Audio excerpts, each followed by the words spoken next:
자, 안녕하십니까. 관세 2차 관세법 고득점 답안 작성 특강 한번 해보도록 하겠습니다. 자, 고득점 답안 특강.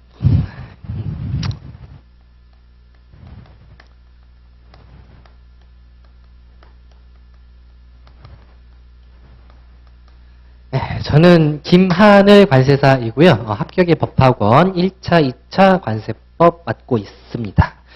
자, 지금 여러분들이 이제 2차를, 내년 2차를 준비하시는 분들도 있고, 지금 2차, 이번 연도 2차를 준비하시는 분들도 계실 거예요. 그러면 지금 제가 이 목표로 하는 분들은 올해 2차를 보시는 분들을 목표로 설명을 드리고자 합니다. 따라서 공부를 할 때 어떻게 해야 되는지는 지금 와서는 전혀 의미가 없겠죠. 따라서 여러분들이 시험장에서 그래도 기질을 좀 발휘할 수 있는 그러한 약간 테크닉 같은 거를 위주로 설명을 드리고자 해요. 그래서 문제는 지금 기출문제랑 기출문제 아닌 거 이렇게 섞어서 좀 가져왔고요. 이렇게 유의사항 같은 내용으로 구성되어 있고, 그 다음에 예시적으로 어떤 식으로 썼는지, 어떤 식으로 답안을 구성했는지를 가지고 왔습니다. 그리고 답안 구성하는 것은 모범답안, 그리고 또 보시면은 암기가 잘 되신 분들은 어떻게 쓰면 되는지에 대한 내용, 그 다음에 암기가 좀 안 되신 분들은 어떻게 키워드로 어떤 식으로 좀 뽑아낼 수 있는지에 대해서 만들어 왔는데, 이 내용을 보시기보다는 목차가라든지 아니면 좀 그 기질을 발휘할 수 있는 그런 내용 위주로만 설명을 드리도록 할 거예요.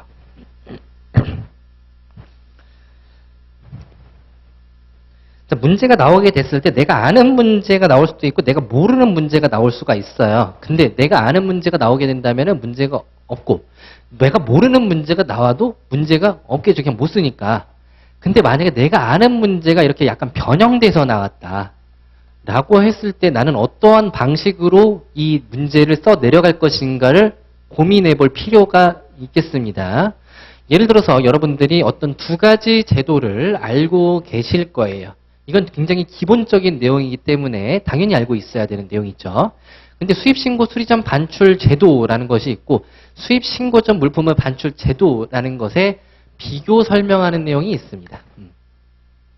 그러면은 두 제도 다 내가 알고 있고 전부 다 쓸 수 있는 내용인데, 이거를 어떻게 비교 설명하는지에 대해서는 당장 그 시험장에서 문제를 맞닥뜨렸을 때 여러분들이 혼란이 올 수 있다라고 볼 수 있겠죠. 첫 번째, 준비를 했다라고 생각을 하시면은 이 두 가지를 비교 설명해 가지고 뭐 개요 쓰신 다음에 공통점, 그 다음에 차이점, 이런 식으로 목차를 나눠서 써주시면 되겠죠. 보통 무역실무에서는 이러한 비교를 많이 하고 있기 때문에 공통점 차이점을 암기해서 들어가는 경우가 굉장히 많습니다. 그렇게 됐을 때 이러한 비교 문제를 당연히 쓸 수 있을 거예요. 근데 두 번째, 준비가 되어 있지 않았다. 관세법 같은 경우에는 뭐 할당 관세를 하고 계절 관세를 비교한다든지, 아니면은 뭐 해외 인가공 물품을 감면 제도하고 그 다음에 재수입 면세를 비교한다든지, 이런 것들은 수업 시간에 좀 다룰 수가 있어요. 따라서 이미 준비된 목차가 여러분들이 있을 수 있겠습니다. 근데 관세법에는 비교할 내용들이 굉장히 많게 되죠.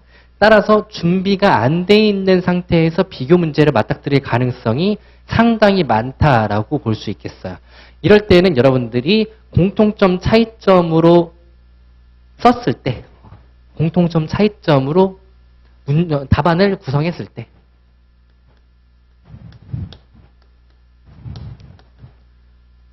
문제가 뭐가 발생하느냐? 첫 번째, 개요 쓴 다음에 뭐 두 개는 뭐 반출 금지 제도에 대한 뭐 예외적인 규정이다라고 쓰고, 공통점은 이러한 것들이 있다, 이러한 것들이 있다 쓴 다음에 세 번째 차이점으로 갔어요. 근데 차이점을 쓰다 보니까 어떤 문제가 발생을 합니까? 갑자기 공통점이 생각이 나는 거죠. 그럼 어떻게 해야 돼? 막 여기다가 끼워서 쓴다든지 아니면 목차를 다시 추가 목차 해가지고 공통점으로 쓴다든지 이래야 될 거예요. 근데 그렇게 하지 않고 깔끔하게 쓰시려면은 둘 중 하나의 제도를, 그러니까 비교를 하면은 제도가 두 가지가 있을 거 아닙니까? 둘 중 하나를 선택해서 그 제도를 기반으로 목차를 짜면 되겠습니다. 제도를 1번 제도 기반으로 목차를 구성하면 되겠습니다. 목차를 구성하시면서 여기에다가 뭐 지금 수리점 반출 제도를 즉시 반출 제도와 비교하라고 했으니까 수리점 반출 제도와 관련된 내용을 쓰면서 같이 추가적으로 신고점 반출 제도를 언급해주면 되겠죠. 그럼 언급하다 보면은 두 개가 동일하다라고 언급할 수도 있으니까 이거는 공통점이다라고 뒤에다 써주시면 되겠고, 쓰다 보니까 이 두 개는 차이점이다라고 하면은 뒤에다가 차이점이라고 언급해주시면 되겠죠. 이러한 식으로 이 비교 문제를 좀 유두리 있게 여러분들이 커버할 수 있다라고 생각이 듭니다. 지문 형식은 다음과 같습니다. 뭐뭐와 뭐뭐를 비교 설명하시오. 그리고 뭐뭐와 뭐뭐의 공통점, 차이점을 설명하시오. 라고 하더라도 둘 다 상관없이 어떤 A라는 것을 기준으로 잡고 B를 비교를 하는 방식으로 써주시면 되겠습니다. 그 내용이죠. 그죠? 그 내용이죠. 자, 유의사항, 상기 문제에서 수리점 반출 제도를 기준으로 즉시 반출을 비교하고 있으므로 수리점 반출 제도를 기준으로 작성하면 좋겠죠. 그리고 법령에 흩어져 있는 규정들을 취합하여 기술할 필요가 있어 복잡하다라고 하는 것은 뭐냐면은 수리점 반출 제도 같은 경우에는 뭐 예외적인 과세물건 확정시기라든지 아니면은 납세 의무자라든지 이런 부분이 추가적으로 나와 있지를 않아요. 그래서 수리점 반출 제도는 그렇죠. 근데 즉시 반출 제도 같은 경우에는 이 과세 요건하고 징수와 관련된 부가 징수와 관련된 내용을 추가적으로 언급하고 있기 때문에 이 장에 있는 내용들을 취합해가지고 기술할 필요가 있어서 상당히 복잡하다고 느껴질 수가 있습니다. 근데 나중에도 또 이런 비슷한 문제를 언급을 하겠지만 성립확정 소멸을 기준으로 여러분들이 이 장을 정리해 놨다면은 복잡하지는 않겠습니다.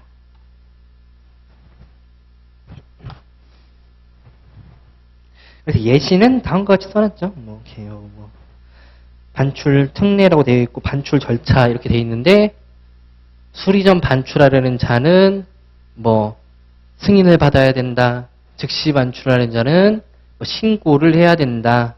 뭐 이런 식으로 기준을 하나 잡고 뒤에다가 비교 대상을 후수라는 방식으로 써주시면 깔끔한 답안이 되겠습니다.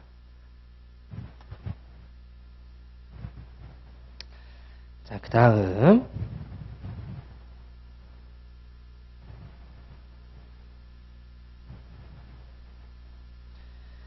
자, 이런 문제가 나올 수가 있습니다. 원산지 확인 등과 관련해서 원산지 확인 기준 두 가지 그리고 아주 비교적 최근에 나온 내용이죠. 통관 제한 사유 4가지 쓰고 환정 물품 등에 대한 유치 사유와 세관정 후속 조치 5가지를 쓰시오라는 문제가 나올 수가 있어요. 이게 2021년인가 20년인가 이때 나왔었는데 계속 후속 조치를 쓰라고 그래가지고 혼란스러웠던 그런 해가 있었습니다. 자, 여기에서 원산지 확인 기준 2가지 쓰시오, 뭐 통관지 4가지 쓰시오, 뭐 쓰시오, 뭐 5가지 쓰시오 이러면 쓰면 되는 거예요. 쓰면 되는데 후속 조치를 5가지 쓰라고 하는 것은 지금 환정 물품에 대한 유치 사유는이랑 있는 것은 알지만 후속 조치가 5개라고 하는 것은 세관장이 어떤 조치를 취해야 되는 건데 얘는 절차잖아요, 절차. 절차를 가지수로 언급하는 것 자체가 좀 이상하게 느껴지는 거죠. 그러면 여러분들은 이 후속 조치라는 말이 나왔을 때 5가지에 얽매이지 마시고 5가지 얽매이지 마시고 그냥 내가 알고 있는 절차를 써주시면 되겠습니다. 근데 내가 알고 있는 절차를 쓰려면은 기존에 이미 목차화가 되어 있어야 되죠.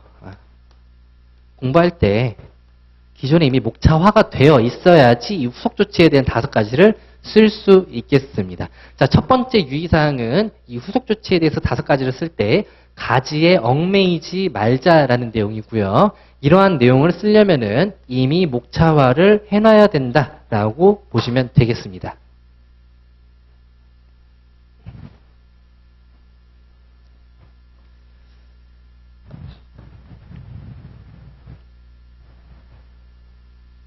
그리고 유의사항에 또 다른 내용이 있죠?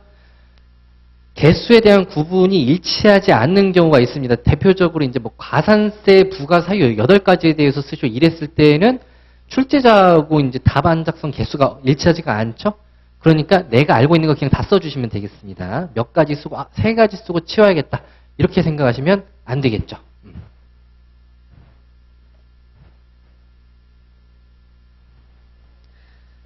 네, 이것도 모범 답안은 보지 않도록 하겠습니다.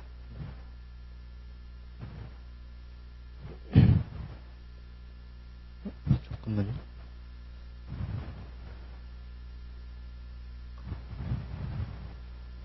자, 문제 3번 보도록 할게요. 이거는 이제 환급특례법과 관련된 내용인데, 언제 나왔냐면은 2014년인가 아마 나왔던 기출 문제가 되겠습니다. 자, 중소기업자 A가 자신이 수입한 원재료와 국내에서 구매한 원재료를 혼용해가지고 중간재를 가공했대요. 이미 환급특례법에서 원재료가 나오고 중간재를 가공했다? 관세법에서는 나올 리가 없죠. 그죠? 환급특례법에서 이거는 국내에서 공급했으니까 기납증이구나를 떠올려 보시면 되겠죠. 그러면서 수출용 원재료에 대한 납부세액을 증명하는 서류. 맞네요. 기납증이.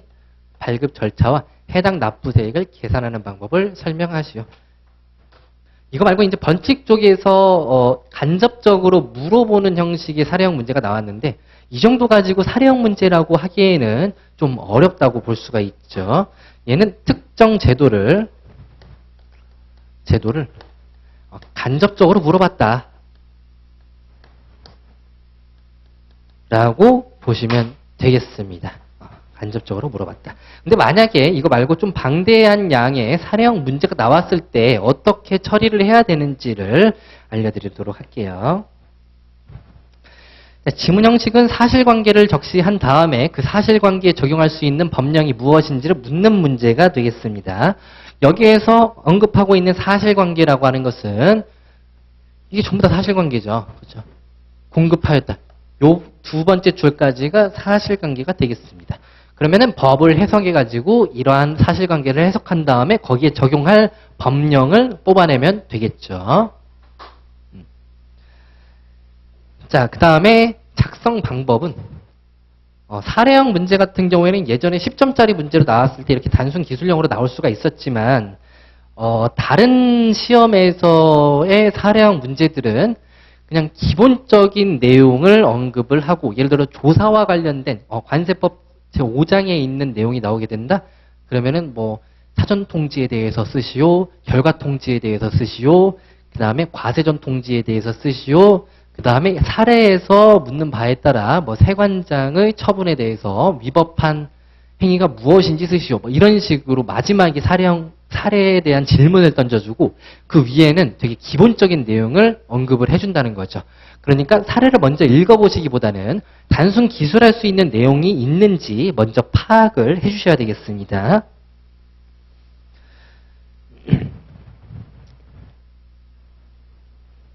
이런 경우에는 지금 위와 같은 사례형 문제 같은 경우에는 그 제도가 뭔지 파악을 못했으면 답안 작성을 할 수 없으니까 0점이 되겠죠. 그렇죠? 나머지는 설명한 내용이 되겠습니다. 설명한 내용이 되겠습니다.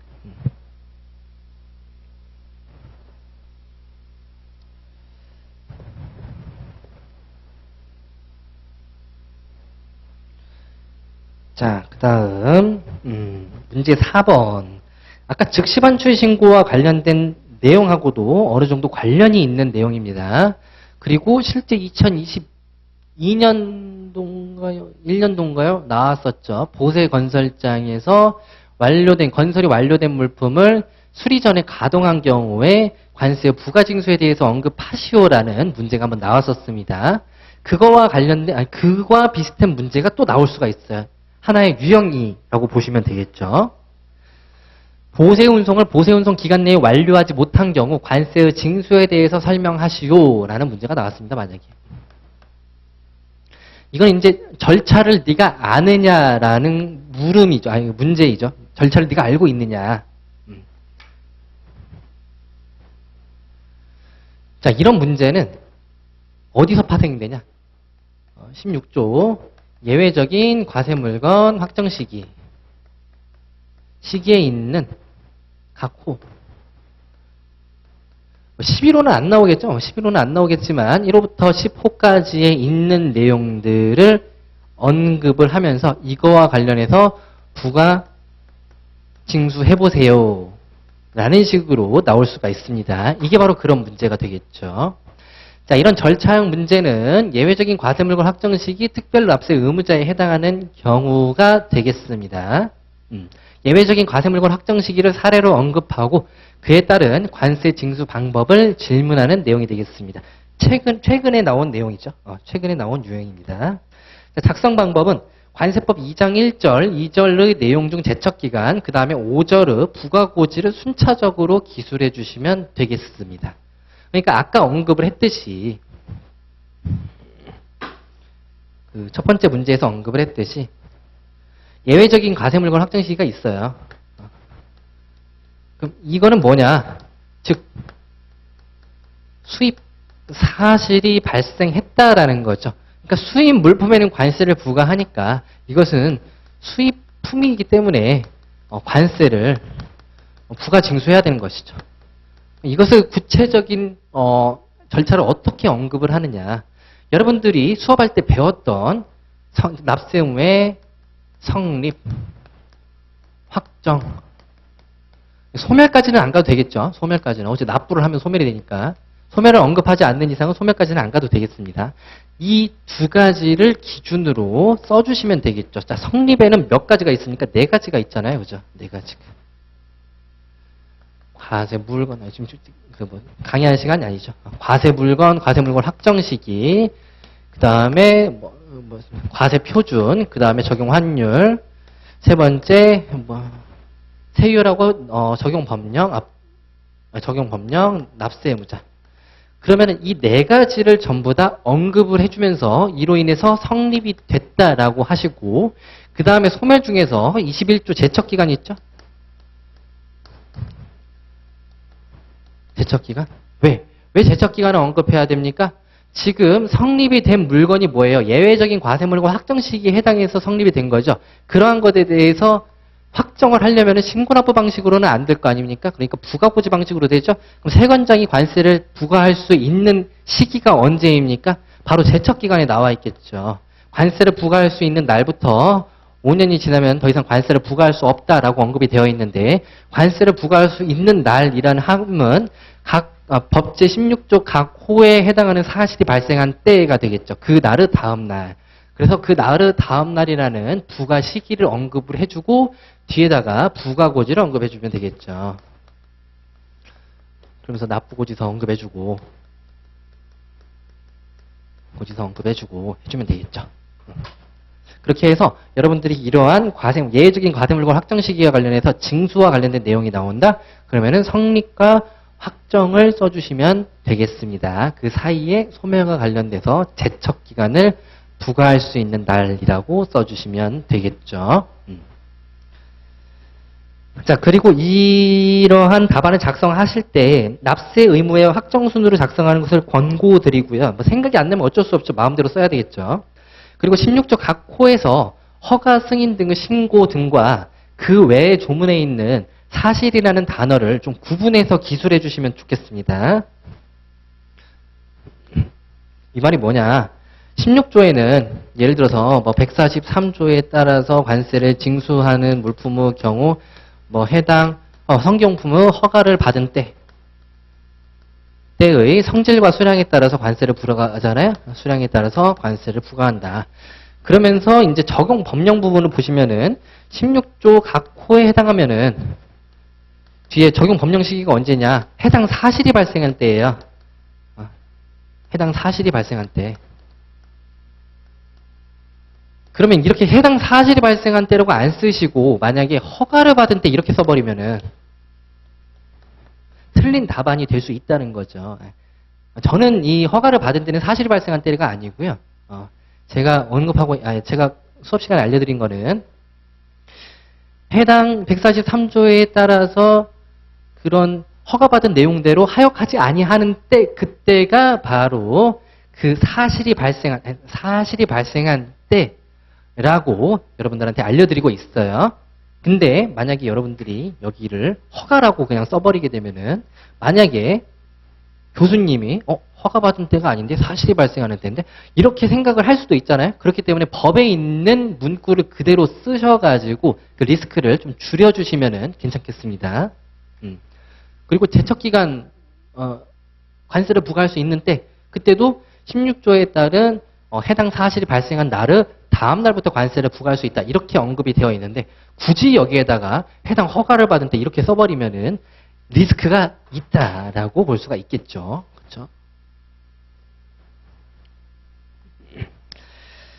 자, 이렇게 해가지고 네 가지 최근 나올 수 있는 네 가지 유형에 대해서 좀 설명을 드렸고요.